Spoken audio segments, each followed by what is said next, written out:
కేంద్రంలో కొత్త ప్రభుత్వం ఏర్పాటు ప్రయత్నాలు జరుగుతున్నాయి. కాసేపట్లో ఎన్డీఏ భాగస్వామ్య పక్షాల సమావేశం జరగనుంది. ఢిల్లీలో ప్రధాని మోదీ నివాసంలో ఈ సమావేశం ఉంటుందని పార్టీ వర్గాలు చెబుతున్నాయి. ఎన్డీఏ భేటీకి టీడీపీ అధినేత చంద్రబాబు, జనసేన చీఫ్ పవన్ కళ్యాణ్, జేడీయూ అధినేత నితీష్ కుమార్ సహా కూటమి నేతలు అటెండ్ కానున్నారు.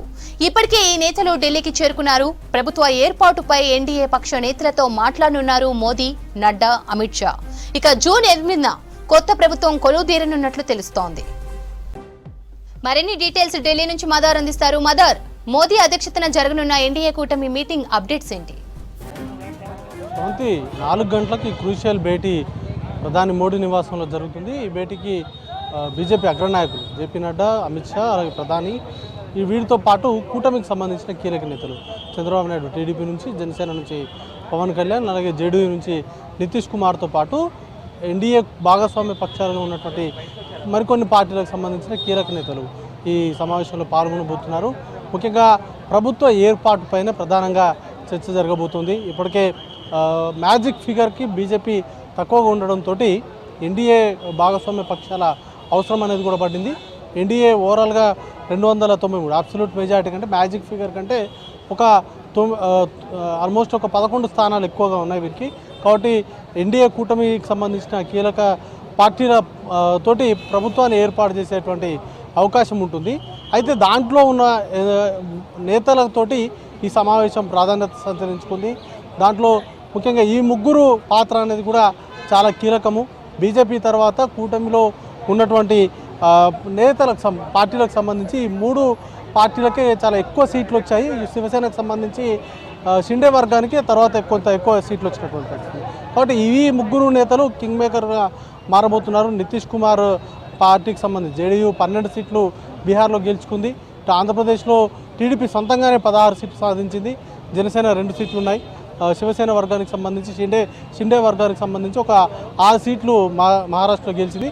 ఈ 4 పార్టీల మద్దతు అనేది ఇప్పుడు కీలకంగా కాబోతుంది. వీరు ఎటువైపు ఉంటే అటువైపు ప్రభుత్వం ఏర్పాటు చేసేటువంటి అవకాశం కూడా ఉండడంతో ముందస్తుగానే బీజేపీకి సంబంధించిన అగ్రనేతలు నిన్న ఫలితాలు వెలువడడంతో ఈ పార్టీలకు సంబంధించిన నేతలకు ఫోన్లు చేశారు. ఇప్పుడు ముఖ్యంగా టీడీపీకి సంబంధించి చంద్రబాబు నాయుడుకి ఫోన్ చేసి ప్రభుత్వ ఏర్పాటు సందర్భంగా శుభాకాంక్షలు తెలిపారు.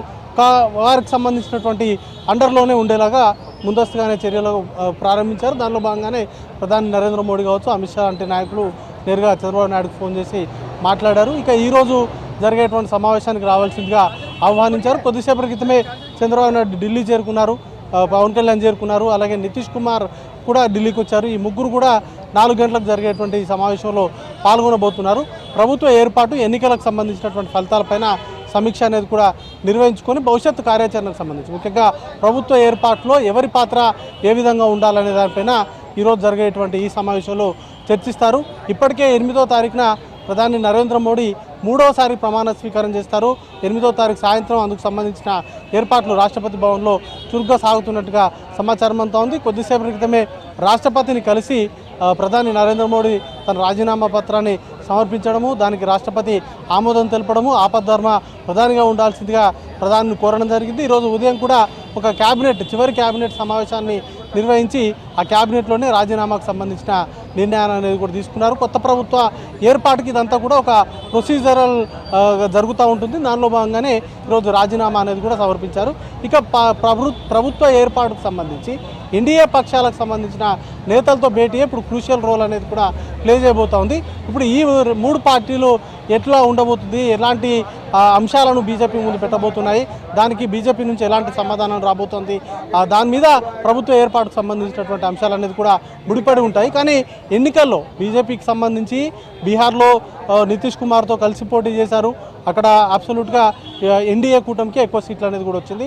ఆంధ్రప్రదేశ్లో కూడా టీడీపీ, జనసేన, బీజేపీ 3 కూడా కూటమి భాగంలోనే పోటీ చేశాయి. అక్కడ కూడా ఎన్డీఏ కూటమికి ఎక్కువ సీట్లు వచ్చాయి. కాబట్టి వారు ఎన్నికల తర్వాత కూడా వారితోటే ఉంటారు అనేది బీజేపీ భావిస్తూ ఉంది. దాంట్లో భాగంగానే ఈరోజు జరిగేటువంటి ఎన్డీఏ సమావేశంలో కూడా ఈ 2 నేతలు కూడా పాల్గొనబోతున్నారు.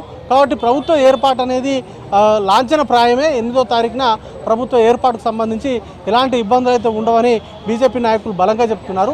అయితే ఈ 2 పార్టీలకు సంబంధించి ఎందుకంటే కింగ్ మేకర్స్గా ఉన్నారు, ఈ 2 పార్టీలకు సంబంధించిన ఎంపీల మద్దతు అనేది కూడా క్రూషియల్ రోల్ అనేది కూడా ప్లే చేస్తుంది కాబట్టి వీరికి పోర్ట్ఫోలియోస్ విషయంలో కావచ్చు, లేకపోతే ఇతర అంశాలకు సంబంధించి ఏదైనా డిమాండ్స్ పెడతారా, లేకపోతే అన్కండిషనల్గానే ప్రభుత్వ ఏర్పాటుకు మద్దతు తెలుపుతారా అనే దానిపైన మరి కాసేపట్లోనే క్లారిటీ అనేది కూడా వస్తుంది. ప్రధానితో భేటీ ముగిసిన తర్వాత చంద్రబాబు నాయుడు ప్రెస్ మీట్ అనేది కూడా నిర్వహిస్తారనేటువంటి సమాచారం కూడా ఉంది.